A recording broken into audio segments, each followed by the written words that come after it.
அவர் வழக்கமாக லேட்டாக தான் வருவார். அன்றைக்கு அதிகாலையிலே இவளுக்கு அந்த நெஞ்சு வலி அதிகமாக இருந்திருக்கிறது. வழக்கமாக 6 மணிக்கு வருவார். இந்த முறை எப்படியாவது அவரை வந்ததும் அவரை நான் கூட்டிகிட்டு மருத்துவமனைக்கு போன்னு தீர்மானித்தாள். ஆனால் அவர் வந்ததோ ஒரு பார்ட்டியில் சேர்ந்து நல்ல சாராயத்தை குடித்து நல்லா தலையங்காலம் புரியாமல் வந்துட்டார். இப்போ இந்த மனுஷனை கூட்டிகிட்டு இனி வண்டி ட்ரைவ் பண்ணி ஆஸ்பத்திரி போகிறது?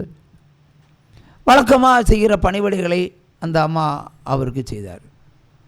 சாப்பிடலை, எதுவுமே சாப்பிட வரக்கூனா கொரட்டை போட்டு தூங்கிட்டாங்க. இந்த அம்மாவுக்கு கிட்டத்தட்ட 12 மணி ஆமாம் பயங்கரமான நெஞ்சு வலி தீவிரம் அடைந்து உதட்டில் ரத்தம் கசிய ஆரம்பித்தது.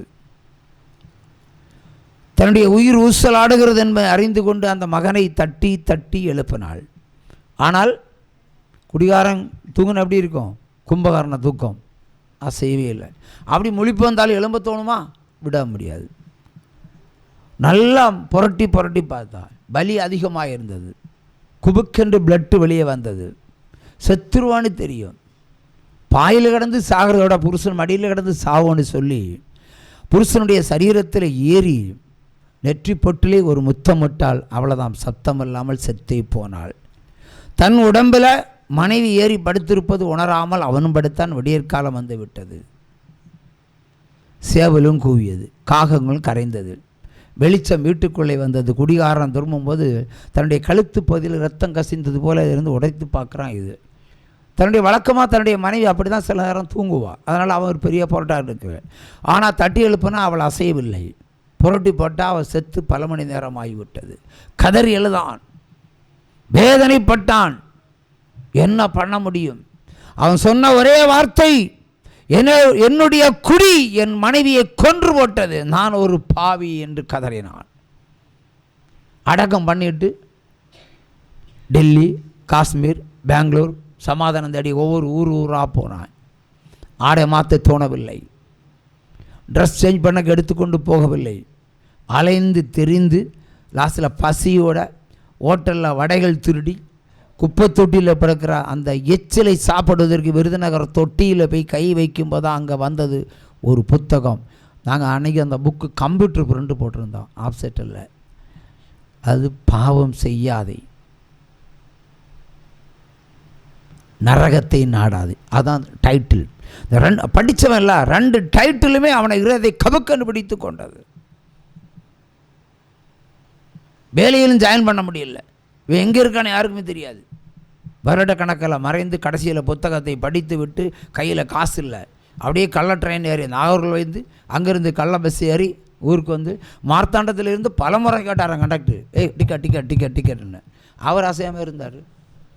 பார்த்தா பைத்தியக்காரன், ஆனால் காசு இல்லை, அமைதியாக இருந்தார். சரி இவங்ககிட்ட நீ என்ன வம்ப நில்லுட்டு கண்டக்டர் சும்மா இருந்தார். கடல் மட்டும் வந்ததும் இறங்கிட்டார், இங்கே வந்தார், என்ற விஷயத்தெல்லாம் சொன்னார். இப்படி குடியினால் என் மனைவியை இழந்தேன், என் வாழ்க்கையை இழந்தேன், என் சமாதானத்தை இழந்தேன், என் சந்தோஷத்தை இழந்தேன், என் வேலையை இழந்தேன், நான் என்னையே இழந்தேன், சுயமே தெரியல பிரதர். அந்த அளவுக்கு அவள் என்னை நேசித்தாள், அந்த அளவுக்கு நானும் நேசித்தேன். ஆனால் என்னுடைய பழக்கம் என்னை இப்படி அலைக்கழித்து விட்டது. அந்த புத்தகத்தை படித்தேன், ஒவ்வொரு பக்கத்தையும் படித்தேன். அதில் எழுதப்பட்ட சத்தியங்கள் அவ்வளவு தீவிரமாக இருந்தது. நான் பேசிக் ஒரு இந்து மனிதன், ஆனால் நான் படித்தது ஒரு மெட்ரிகுலேஷன் பள்ளிக்கூடம் தான். சத்தியம் ஓரளவுக்கு புரிந்தது. உங்களை எப்படியாவது பார்க்க வேண்டும் என்று வந்தேன். கையில் காசு இல்லை, ஃபோன் இல்லை. என் சொந்த பந்தமெல்லாம் நான் எங்கேயோ செத்து போயிருப்பேன்னு நினச்சிருப்பாங்க.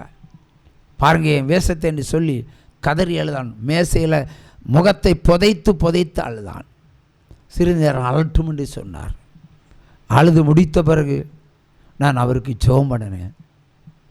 அப்போ சொன்னார், நீ இழந்த வேலையை நான் உனக்கு தருகிறேன், என் வேலையை இன்று முதல் நீ செய்வாயாக என்று சொன்னார். ஒரு சம கையை தட்டுங்க.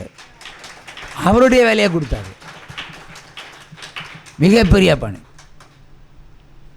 அன்று நான் வாழ்க்கையை மாறியது. தேவன் தொட்டா விடுதலை. தேவன் தொடும் வரைக்கும் தான் நம்ம பாவிகள், தொட்டான் அவருக்கு பிள்ளைகள். ஆகவே அப்படிப்பட்ட தேவன் நம்முடைய தேவன். அந்த தேவனை, அவருடைய வார்த்தை கேட்டு நடைங்க. அவர் என்ன சொல்கிறார்? நல்லதுக்கு தானே சொல்கிறார், கெட்டதுக்காக சொல்கிறாரு? நம்புறா? நீங்கள் சொல்லுங்கள், நல்லதுக்கு சொல்கிறாரா, கெட்டது சொல்கிறாரா? விசாரம் போய் செய்யணும்னு சொல்கிறாரா, சிறு அடிக்கணும்னு சொல்கிறாரா, சாரையும் குடின்னு சொல்கிறாரா, அந்த பிள்ளையை பார்க்காதேன்னு சொல்கிறாரு, பார்த்து இச்சை கொள்ளாதேன்னு சொல்கிறாரு, இப்படி தான் சொல்கிறாரு. நல்ல ஆலோசனை தருகிற ஒரு தகப்பன். நீங்கள் எந்த மதமாக இருந்தாலும் ஏற்றுக்கொள்ள வேண்டும், எந்த இனமாக இருந்தாலும் ஏற்றுக்கொள்ள வேண்டும். நல்ல ஆலோசனை. அவர் மதத்தை ஸ்தாபிக்க வரவில்லை, நல்ல மனிதர்களை தேடி வந்திருக்கிறார். உச்சமாக கையை தட்டுங்க. நல்ல பரலோகத்துக்கு என் பிள்ளைகள் வர வேண்டும். செத்த பறவை ஆவியாய் நடமாடக்கூடாது. செத்த பறவை என்னை தேடி வா, ஜீவனோட வந்து இருன்னு சொல்கிறார்.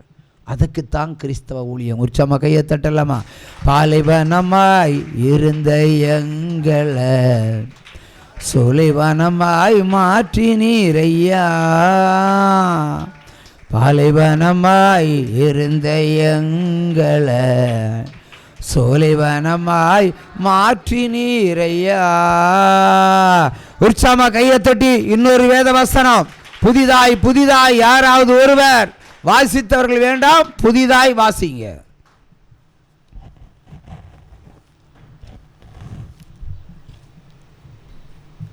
வாசிங்க சிஸ்டர்.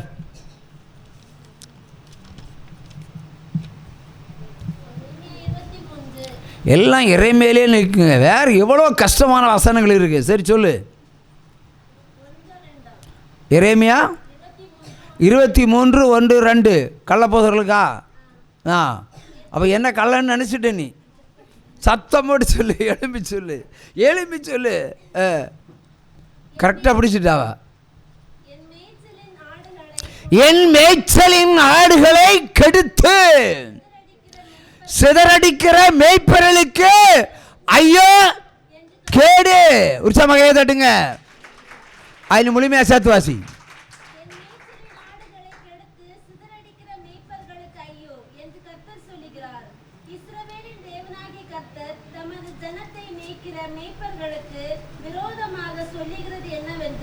நீங்கள் என் ஆடுகளை பராமரியாமல் அவைகளை சிதறடித்து அவைகளை துரத்தி விட்டீர்கள். இதோ நான் உங்கள் பேரில் உங்கள் செய்கைகளின் பொல்லாப்புக்கு ஏற்ற தண்டனையை உங்கள் மேல் வருவிப்பேன் என்று கர்த்தர் சொல்லுகிறார். ஆமென். ஹல்லேலூயா, ஹல்லேலூயா. உற்சாகமாக தட்டுங்க வேதவசனத்துக்கு. அவர் என்ன சொல்கிறார்? என் மேய்ச்சலுக்குரிய ஆடுகள். உங்களை பார்த்து ஆண்டவர் சொல்லு, என் மேய்ச்சலுக்குரிய ஆடுகள், என் பிள்ளைகள். இதை நான் கெடுக்கக்கூடாது, நல்வழிப்படுத்தணும். இல்லைன்னா மேய்ப்பனுக்கு கை சூம்பி போகும்னு வேதம் சொல்லுகிறது. அடுத்து ஒழுங்காக உங்களை மேய்க்கலைன்னா மேய்ப்பர்களுக்கு விரோதமாக நான் எழும்ப வேண்டி சொல்லியிருக்கிறார்.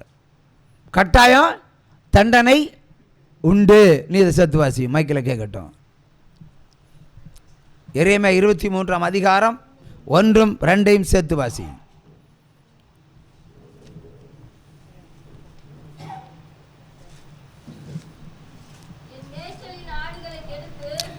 என் மேய்ச்சலின் ஆடுகளை கெடுத்து சிதறடிக்கும் மேய்ப்பர்களுக்கு. ஆமென். நெக்ஸ்ட்.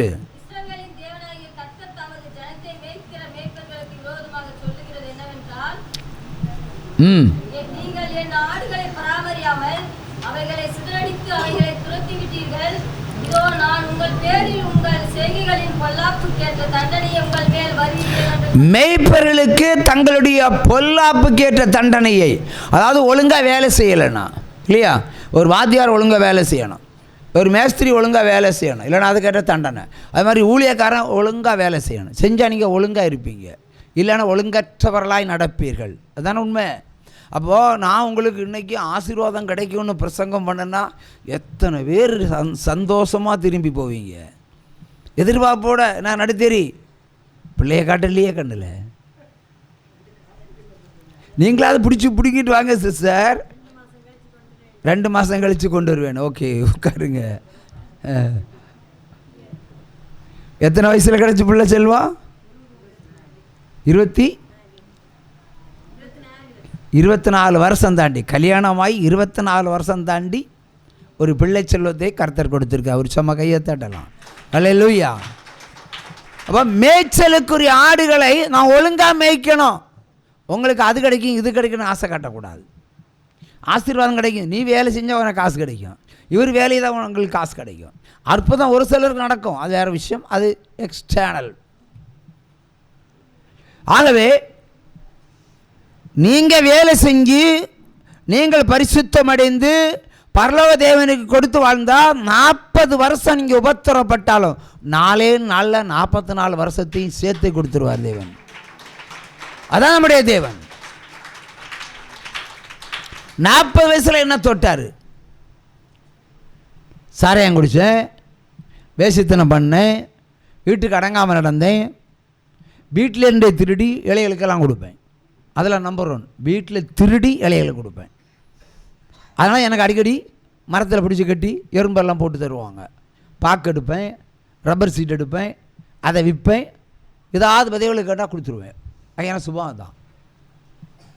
அது ஊழியத்தில் இருக்கும்போது தான் அதான் செய்வேன்.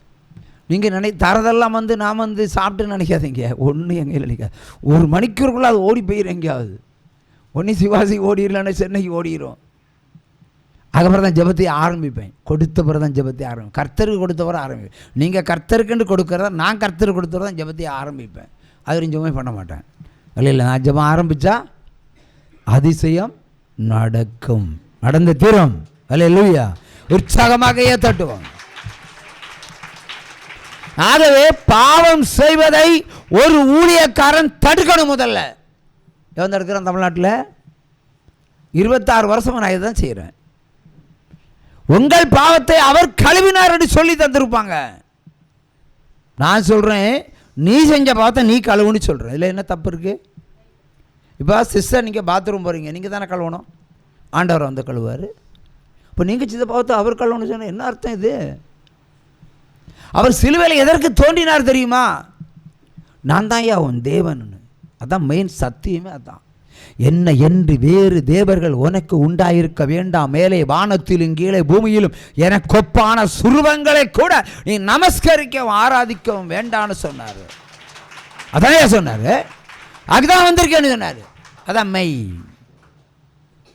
அந்த தேவன் கடவுள் கிடச்சிருக்காரு. சிலுவையில் என்ன கிடச்சிருக்காரு? நமக்கு கடவுள் கிடச்சிருக்கிறார். உன் பாவத்தை கழுவுறதும் உன் குண்டிய கழுவுக்கும் அவர் வரல, கடவுள் கிடச்சிருக்காரு உனக்கு. அந்த கடவுள் என்ன சொன்னார்? பாவம் செய்யாதேன்னு சொன்னார், அதை கேளு. விபச்சாரம் பண்ணாதேன்னு சொன்னார், அதை கேளு. தாய் தகப்பனை தூசிக்காதேன்னு சொன்னார், அதை கேளு. திருடாதா, பொய் பேசாது, இதை கேளு. இது தனியாக அவர் சொன்னார், இதை கேளு. இதெல்லாம் நீ செஞ்சுட்டு என் பாவத்தை எல்லாம் அவர் கழுவினார் சொன்னால் நீங்கள் அந்த கிறிஸ்துக்கள். அப்படி சொல்லுகிறவர்கள் அந்த கிறிஸ்து ஊழியக்காரர்கள். உற்சாகமாக கையை தட்டுங்க. அல்லேலூயா. அவர் என்ன சொல்கிறாரு? இந்த இப்படிப்பட்ட ஊழியக்கால் விரோதமாக நான் எழும்பி தண்டிப்பேன் என்று சொல்லியிருக்கிறார். மன்னிப்பா, தண்டிப்பா, தண்டனை தானே சொல்லியிருக்கிறாரு. என் மேய்ச்சலுக்குரிய ஆடுகளை கெடுத்து. இப்போ எனக்கு தெரியும் தமிழ்நாட்டில் எத்தனை பேருக்கு நான் ஊழியம் செய்கிறேன், எத்தனை பேர் மனம் திருந்திறேன்னு எனக்கு மட்டும் தெரியும், கர்த்தருக்கும் தெரியும்.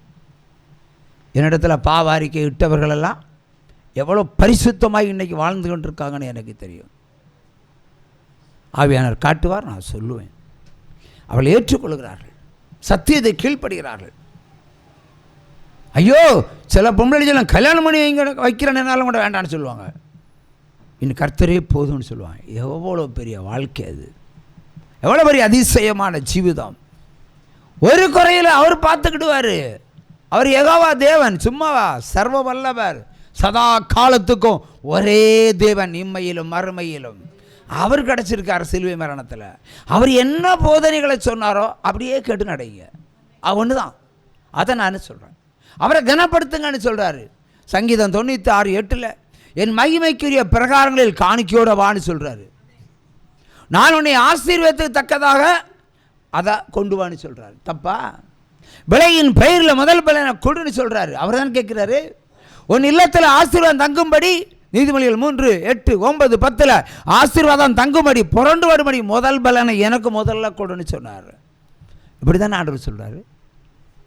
மல்கியா 3ஆம் அதிகாரம் 3ஆம் வசனத்தில் 3:4 நீ ஒழுங்காக காணிக்க கொடுக்கலன்னா ஒன்றை பொண்ணை போலும் வெள்ளியை போலும் போட முடியும்னு சொல்கிறாரு. இதற்கு பைபிளில் இருக்கிறத சொன்னால் நான் குற்றவாளி அல்ல, இருக்கிறதா சொல்கிறேன். அதை புரிந்து கொள்ளக்கூடிய தன்மை சிலருக்கு இல்லை என்று சொன்னால் அவர்களுக்குள்ள அந்தி கிறிஸ்து இருக்கிறான் என்பதுதான் மெய்ப்பொருள். அல்லேலூயா. தீத்து 3ஆம் அதிகாரம் 10 வாசிப்போம், 10 11 வாசிப்போம். தீத்து 3ஆம் அதிகாரம் 10 11.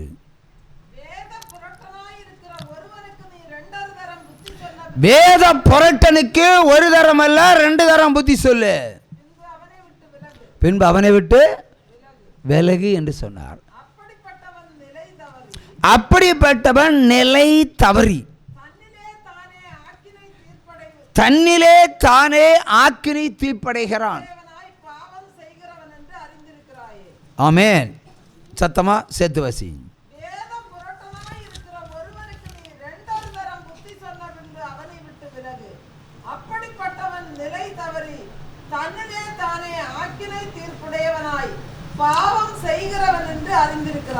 அல்லேலூயா.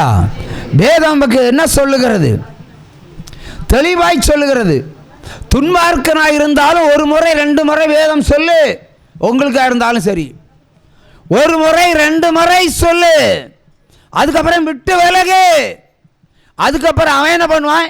தனக்குத்தானே நடந்து தன் சுய விருப்பத்தின்படி நடந்து எல்லா பாவாக்கிரமத்தையும் செய்து அவன் தண்டனைக்குள்ளாக மாறுகிறான். பாவியா அடையாளம் காணப்படுவான்.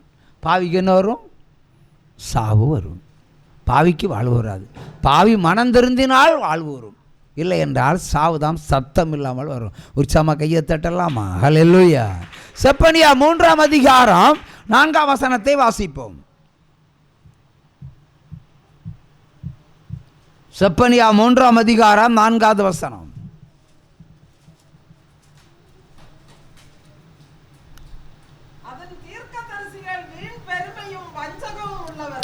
இந்த மாதிரி மேய்ப்பர்கள் ஒழுங்காக மேய்க்காமல் போகிற அந்தி கிறிஸ்து ஊழியத்துக்கு ஆண்டவர் சொல்லுகிறார், அவர்கள் எப்படி இருப்பார்களாம்? வீண்